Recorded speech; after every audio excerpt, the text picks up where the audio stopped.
ক্ষয়ীভূত শিলা ও খনিজ এবং মৃত্তিকা দ্রবণকে একত্রে রিগুলিত বলা হয়। সোলাম সাধারণত এ ও বি হরাইজনে সীমাবদ্ধ থাকে। রিগুলিত পর্যন্ত সি হরাইজনে সীমাবদ্ধ থাকে, তবে এর পরিধি ভূপৃষ্ঠ পর্যন্ত বিস্তৃত। সোলাম এটি অবক্ষয় মৃত্তিকা গঠনের নিয়ামক ও বা প্যাডোজেনিক ফ্যাক্টর এবং প্যাডোজেনিক প্রক্রিয়ার মাধ্যমে সৃষ্টি হয়।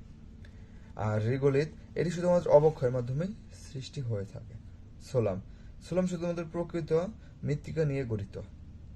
রিগোলিত দুটো অংশ নিয়ে গঠিত, একটি অংশ প্রকৃত মৃত্তিকা এবং অপর অংশটি হচ্ছে উৎসবস্তু।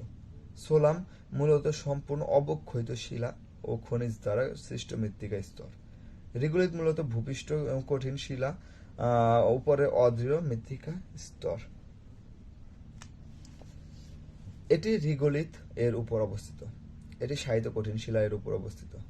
রিগোলিত থেকে সোলামের উৎপত্তি হয়, কঠিন শিলা থেকে রিগোলিতের উৎপত্তি হয়। সোলাম সম্পূর্ণরূপে অবক্ষয়িত স্তর।